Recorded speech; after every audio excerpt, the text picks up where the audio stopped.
Bawipa Dawtnak hi thukin na sang sing shan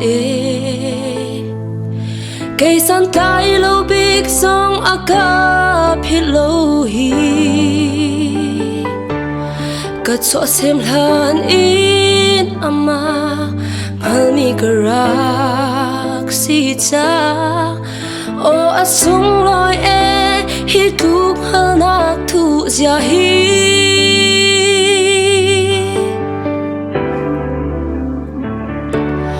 nang kan chim lan in nara ka thim chang Bawipa sulam ngai minun anara ka ser hi nat sunga lung lo na pia chim zia zong ka thiam lo o asung lo hi tlung halnak thu zia hi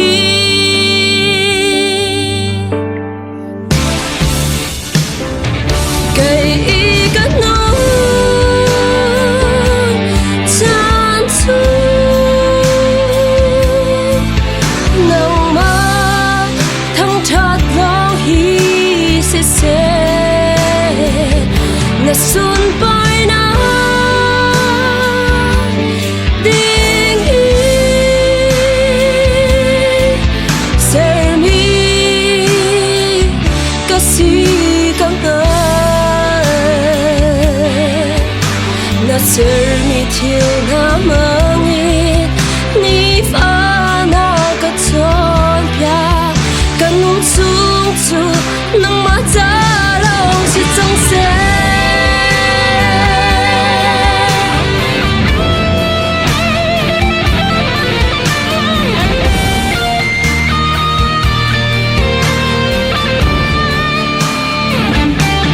Bawipa nang ngay hi anom athabi ko at sana san tlai lâu thiếu her yang han se dùng zal am hun lâu ding mi hi vô lay pi nak i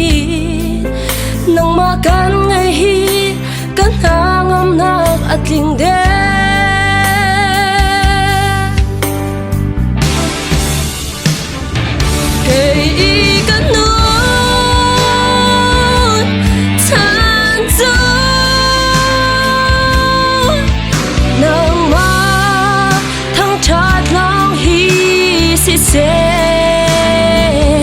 na sun pai na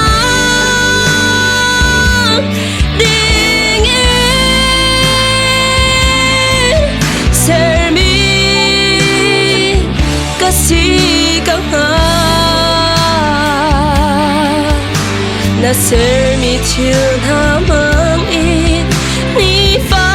na ka chon pya kan nun sung chu nang ma cha long si chang se